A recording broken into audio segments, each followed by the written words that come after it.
ये चिड़ियों की चहकने की आवाज़, ये सामने सूर्य की किरणें पहाड़ों पर पड़ती हुई और ये छोटा-सा शहर, छोटा-सा विलेज एरिया, बैजनाथ चमकता हुआ, वो आप देख पा रहे होंगे। ये बादलों का घिरना, कभी आना, कभी जाना, ये पेड़, ये सब हमको एक सुखद एहसास कराता है और इतना सुखद कराता है कि कभी-कभी लगता है कि वाह! इनको देखते ही रहो और इनको देखते ही बनता है। होता है ऐसा आप लोगों के साथ में? मेरे साथ तो बहुत होता है। और सोचिए कि हम इसके साथ में जब छेड़खानी करते हैं, तब क्या होता है? ये देखिए, आप देख पा रहे होंगे। ये कौसानी की धरती है, बेहद खूबसूरत, अनटच्ड कह सकते हैं आज की डेट में। Not as such remote, but फिर भी यहाँ पे बेहद कम टूरिस्ट पहुँचता है और इसीलिए कुछ थोड़ा बहुत अभी बाकी है।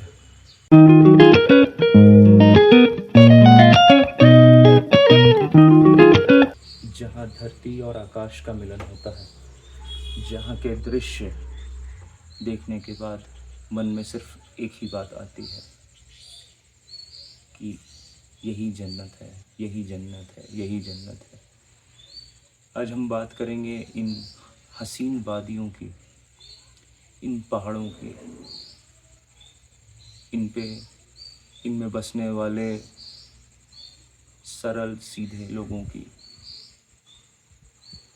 जटिल मार्गों की और हर पल बदलते प्रकृति की, मौसम की। नमस्कार, मेरा नाम है ओंकार सक्सेना और आप देखना शुरू कर चुके हैं ETS, let's talk, learn and grow. आजकल की स्ट्रेस भरी लाइफ में और दौड़ती हुई ज़िंदगी में, जिसमें पल पल का हिसाब हम लोग रखते हैं कि कितने बजे उठना है, कितने बजे निकलना है, कितनी देर हमारा ट्रैवल टाइम है, कितने बजे ऑफिस पहुंचना है या कितने बजे अपने काम पे, जो भी काम है, शॉप है, दुकान है, बिजनेस है, वहाँ पहुँचना है, फिर कितनी देर हमको लगेगी वापस आने में, कितने बजे हम घर आ जाएंगे और हमको कौन से अपने पेंडिंग काम करने हैं, या सैटरडे संडे कॉर्पोरेट कल्चर में, IT कल्चर में आजकल सैटरडे संडेज ऑफ होने लगा है, खाली 5 डे वर्किंग होती है। तो सैटरडे संडेज में हमको अपने कौन से पेंडिंग वर्क निपटाने हैं, और नहीं तो अमूमन हम लोग ये करते हैं कि मंडे टू फ्राइडे जब एक लाइफ हमने जी और हम उससे काफ़ी ज़्यादा एग्जॉस्ट हो गए, तो फिर हम पहाड़ों का रुख कर लेते हैं। और ये अब बहुत ही कॉमन हो चुका है कि पहले लोग छुट्टियों में जाते थे। जब आज से करीब 20-25 साल पहले लोग समर वेकेशंस होती थी, तब लोग कहते थे कि आओ पहाड़ों पे चलते हैं, या उत्तराखंड घूम के आते हैं, या हिमाचल घूम के आते हैं। और रेगुलर ऐसे घूमने का चलन नहीं था। लेकिन अब जैसे कि हम लोग देख रहे हैं कि हम रेगुलर ही, मतलब थ्रू आउट द ईयर, हमको जब भी होता है, सैटरडे संडे पड़ता है, या एक वो क्या कहते हैं आप, कॉन्जिक्यूटिव हॉलीडेज़ पड़ जाते हैं कि फ्राइडे या थर्सडे का कुछ पड़ रहा है या मंडे का कुछ पड़ रहा है, 3 दिन 4 दिन का जब कॉन्जिक्यूटिव छुट्टियाँ पड़ती हैं, तो हम प्लान बना लेते हैं कि चलो यार पहाड़ों पे थोड़ा सा चिल आउट करके आएंगे, थोड़ा रिलैक्स करके आएंगे। तो यार हम रिलैक्स करने तो जो आते हैं वो तो ठीक है, लेकिन हम उसके साथ में कितनी छेड़खानी करके जाते हैं। हम तो रिलैक्स हो जाते हैं, लेकिन क्या प्रकृति रिलैक्स हो रही है? क्या ये जो पहाड़ हैं ये रिलैक्स हो रहे हैं? इनको हम कितना स्ट्रेस दे के जाते हैं। अपना तो हमने डीक्लटर कर लिया और उनको हमने वो सब दे दिया, वो कहाँ डीक्लटर करेंगे। तो वही कहते हैं कि प्रकृति, नेचर अपना हिसाब पूरा कर लेता है और नेचर को हम कंट्रोल नहीं कर सकते हैं। वो जब किसी चीज़ की अति हो जाती है, जब उसका स्ट्रेस उसके सर के ऊपर निकल जाता है, तो ही हम बाढ़ और ये नेचुरल डिज़ास्टर्स जो भी होते हैं, अर्थक्वेक्स होते हैं, लैंडस्लाइड्स होते हैं, या पानी का बहाव होता है, हाई टाइड्स होती हैं, और भी तरह तरह की जितनी भी चीज़ें होती हैं, उसका असर वो यही होता है, उसका यही रीज़न होता है कि हम सब कुछ डंप करा जाते हैं इसी प्रकृति में। मेरे मन में जब मेरे मन में कई बार आया कि मैं इसके लिए कोई ड्राइव चलाऊँ, कोई मूवमेंट चलाऊँ या कुछ ऐसा करूँ कि जिससे मैं लोगों को जागरूक कर सकूँ, अवेयर कर सकूँ कि हम जाएँ, हम अपने को पूरी तरीके से स्ट्रेस फ्री करके और अपने आप को रिलैक्स करके हम जो आते हैं नेचर के साथ में, प्रकृति के साथ में अलाइन करके, वो हम बेशक करें। मगर उसके कुछ नियम हैं, कुछ कायदे हैं, कुछ कानून हैं, जो हमें खुद से फ़ॉलो करने हैं। उसके लिए हमारे पीछे कोई भी हार्ड टास्क मास्टर या कोई गवर्नमेंट या कोई गाइड करने के लिए नहीं होना चाहिए। ये हमारे अंदर से, विदिन से आना चाहिए। और इसी को देखते हुए मैंने काफ़ी चीज़ों को, ऐसे ही काफ़ी इश्यूज़ को देखते हुए मैंने ईटीएस को फ़ॉर्म किया। और ईटीएस को फ़ॉर्म करने के पीछे जो मेरा रीज़न था वो यही था, ताकि मैं मैक्सिमम से मैक्सिमम लोगों को अवेयर कर सकूँ।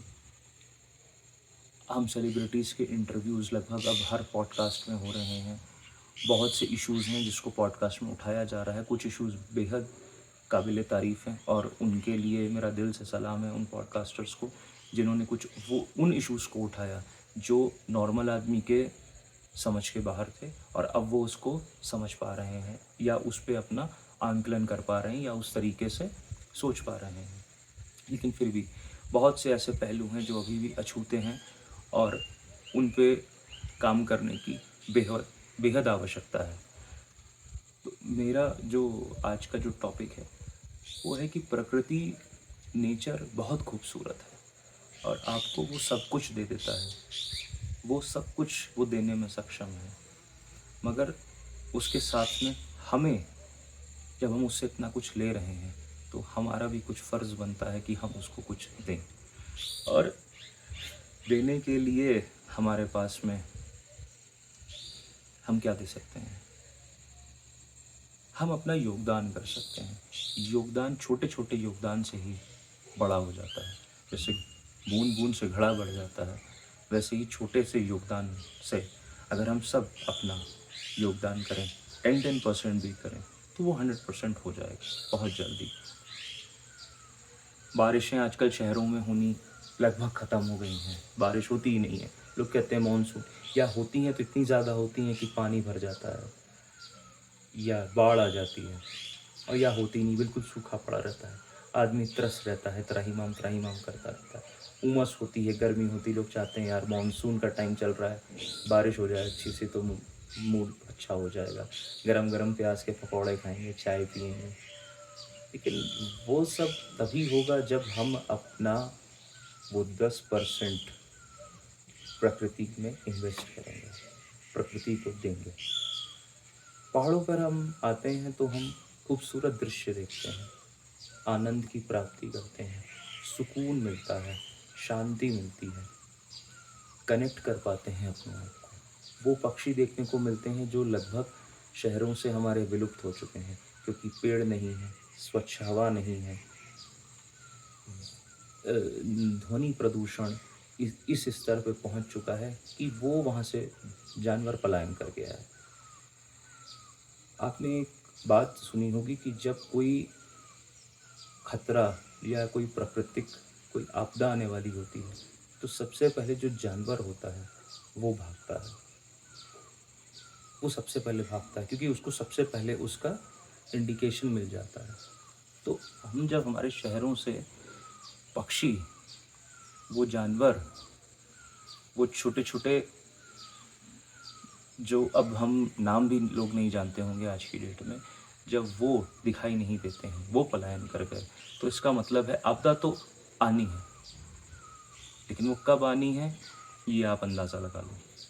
तो वो आपके और हमारे हाथ में है कि हम उसको जितना टाल सकें, जितना आगे बढ़ा सकें या चीज़ों को अच्छा कर सकें और उसको और पीछे ढकेल सकें, तो वो हमारे ही हाथ में है। यार मैं बहुत दिन से देख रहा हूँ, अभी मैं आप लोगों से यहाँ पे मैं ये शूट कर रहा हूँ वीडियो। मैं इस टाइम पर उत्तराखंड के कौसानी ज़िले में हूँ और ये बेहद ही खूबसूरत है। और 30s में महात्मा गांधी ने इसको स्विट्ज़रलैंड ऑफ इंडिया का तमगा दिया था। इसको स्विट्ज़रलैंड ऑफ इंडिया के नाम से नवाजा था, क्योंकि यहाँ पर जो खूबसूरती थी, जो दृश्य थे, वो बिल्कुल स्विट्ज़रलैंड की कंपैरिजन में थे। और स्विट्ज़रलैंड ही को हम क्यों हर जगह से कंपेयर करें। हमारे इंडिया में वो सब कुछ मौजूद है जो बाहर विदेशों में है, और बहुत सी चीज़ें तो ऐसी हैं जो विदेशों में है ही नहीं, हमारे यहाँ है। और अगर वाकई में हम इंडिया घूमें कायदे से, तो हमको लगता है कि हमारे पास में वो सब कुछ है जो हम बाहर जाएंगे वही मिलेगा। कोई चीज़ ऐसी, कुछ चीज़ होती है जो हर जगह की यूनिक होती है, लेकिन फिर भी इंडिया में भी कोई कम नहीं है जगह। तो मैं अभी यहाँ कौसानी आया हुआ हूँ, इससे पहले मैं मुक्तेश्वर में था। तो मैंने जो देखा, जो आसपास के जो रास्ते हैं, जिन रास्तों पे हम लोग आते हैं, बहुत से रास्ते ऐसे हैं जो आम रास्ते नहीं हैं। कुछ फॉरेस्ट एरियाज़ हैं, कुछ रिज़र्व फॉरेस्ट एरियाज़ हैं, कुछ आर्मी वाले रास्ते हैं, जैसे हम रानीखेत से आते हैं।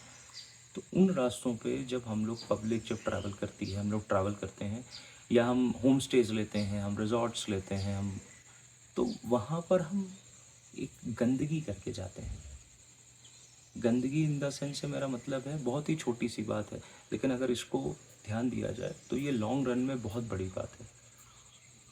और ये कहीं ना कहीं ये डिपॉजिट हो रही है, और डिपॉजिट होकर के एक बड़ा मसला बन चुकी है जो हम लोग शहरों में फेस कर रहे हैं, जिससे नंबर वन पे हम पॉल्यूशन कहते हैं। हर जगह हम कहते हैं, बात लोग करप्शन की करते हैं, लेकिन मैं करप्शन से पहले पॉल्यूशन को रखता हूँ, क्योंकि pollution is also one type of corruption. Corruption को इसलिए मैंने करप्शन नाम दिया पॉल्यूशन को, क्योंकि पॉल्यूशन किसने फैलाया है, कौन फैला रहा है पॉल्यूशन? आप और हम फैला रहे हैं पॉल्यूशन, और हर तरह का पॉल्यूशन फैला रहे हैं, जिसका हमको ज्ञान भी नहीं है, हमारे संज्ञान में नहीं है कि हम दिन भर में कितने तरीके का पॉल्यूशन यहाँ फैलाते हैं, अपने शहर में, अपने घर में, और जहाँ भी घूमने जाते हैं वहाँ पर। जब हम कहते हैं कि हम रिलैक्स करने जा रहे हैं, या चलो रिलैक्स करने चलते हैं पहाड़ों पर, हसीन वादियों में, तो हम रिलैक्स के नाम पर यहाँ पर आकर के अल्कोहल का कंजम्पशन करते हैं, सिगरेट का धुआं बेपरवाह हर जगह उड़ाते हैं, जो खाते हैं पीते हैं यहाँ पर आकर के, चाहे पैकेज्ड फूड हो, चाहे यहाँ पर कुक्ड फूड हो, लोकल फूड हो, उसको यहाँ वहाँ फेंक देते हैं, कहीं भी फेंक देते हैं, ये सोच करके कि अरे यार डस्टबिन नहीं है, डस्टबिन नहीं दिखा, फेंक दिया। चाहते तो उसको अपने पास में पैकेट में रख सकते थे, और कहीं भी जहाँ डस्टबिन मिलता वहाँ फेंक सकते थे, लेकिन हम ये एक्सपेक्ट करते हैं कि ये हमारे लिए गवर्नमेंट करके दे, या हमारे लिए यहाँ ये लोकल जो म्यूनिसिपल कॉरपोरेशन है वो करे, कि सब तरफ डस्टबिन लगाए, हमको गाइड करे, लिखे कि यहाँ पर फेंकने पे 500 रुपये जुर्माना पड़ेगा, है ना। और अगर ये लिखा होता तब भी फेंक देते हैं। कुछ लोग तो इतने काबिल हैं, वो कहते हैं ठीक है, अगर आएगा तो 500 रुपये दे देंगे, और कुछ लोग उसके भी ज़्यादा महान होते हैं, वो कहते हैं कि अरे यार लिखने से क्या होता है, लिखा तो सब जगह है, काम थोड़ी करता है, यहाँ पे कोई आएगा थोड़ी देखने। सीसीटीवी कई जगह लगा है, लेकिन काम करता है नहीं करता है क्या पता, बहुत सी जगह नहीं करता है काम, नहीं कहते हैं ना। क्योंकि हम वो क्षणिक देख रहे हैं उसको, हम ये नहीं देख रहे हैं कि वो लॉन्ग रन में क्या हमको नुकसान पहुंचा रहा है, उस चीज़ को हम नहीं देख पा रहे हैं। उसको आपको देखना ज़रूरी है। चिप्स का पैकेट खा करके फेंक देना, धुएं का सिगरेट का छल्ला बना के उड़ा देना, कितना पोल्यूशन फैलाओगे आप खुद को अलाइन करने आए हो नेचर के साथ में, खुद को डिटॉक्सिफाई करने आए हो, तो आप इसको क्यों टॉक्सिफाई करके जा रहे हो? आप टॉक्सिक हो, आप उसको रिलीज करने आए हो, तो रिलीज करके जाओ, नेचर संभाल लेगा। उसको और दर्द ऊपर से क्यों दे करके जा रहे हो, और खुद भी दर्द ले करके जा रहे हो। मैं सिर्फ इतना कह रहा हूँ कि प्रकृति को गंदा मत करो, और गंदा मत करो। ऑलरेडी हम लोग इतना कर चुके हैं कि कब ये पलट जाए, कब ये हमको धोखा दे जाए, कब ये किसी भी आपदा के रूप में क्षति पहुंचा जाए, हम नहीं जानते। तो कम से कम हम इतना ज़रूर कर सकते हैं कि आगे इसको हम फर्दर गंदा ना करें, फर्दर ख़राब ना करें। इसको जैसा है वैसे ही रहने दें। इतना बड़ा-बड़ा ज्ञान लेते हैं, इतना बड़ा-बड़ा ज्ञान देते हैं, इतनी अच्छी-अच्छी चीज़ों को पढ़ते हैं कि जो चीज़ वैसी उसको वैसे ही एक्सेप्ट करनी चाहिए। तो why don't we accept the nature the way it is? उसमें संशोधन करने का क्या काम है यार? नेचर में क्या संशोधन करोगे? क्या पहाड़ों को भी बताओगे क्या कि ऐसे नहीं ऐसे दिखो? फ़ोटो अच्छी नहीं आ रही तो ऐसे ऐसे टेढ़ा कर दोगे क्या पहाड़ को? ऊँचा कर दोगे क्या? इसलिए जो आप अच्छा कर सकते हो उसको अच्छा करो। नेचर में कुछ भी चेंजेस करने की मत सोचो और कोई चेंजेस मत करो और इसको क्षति मत पहुँचाओ। मैं कुछ इसमें ज़्यादा लेक्चर नहीं देना चाहता, मैं बोलना नहीं चाहता। मैं नहीं चाहता कि लोग उसको जो है वो 5 मिनट के बाद में वीडियो को बंद कर दें। मैं चाहता हूँ कि लोग पूरा वीडियो देखें और उसको कुछ चीज़ों को नॉलेज और इन्फॉर्मेशन कुछ चीज़ों को अवेयरनेस के लिए देखना चाहिए। और आज का ये मेरा वीडियो अवेयरनेस के लिए है। तो मैं बस यही कहूँगा कि अपना जो काम है वो करिए, अपने को जाइए, डिक्लटर कीजिए, प्रकृति का अनुभव कीजिए, उसको एहसास कीजिए, एन्जॉय कीजिए, लाइफ को पूरा तरीके से जैसे आप जीना चाहते हैं जिए। मगर प्रकृति के साथ में छेड़छाड़ मत करिए, उसको गंदा ना कीजिए। वो जैसी है उसको वैसी रहने दीजिए।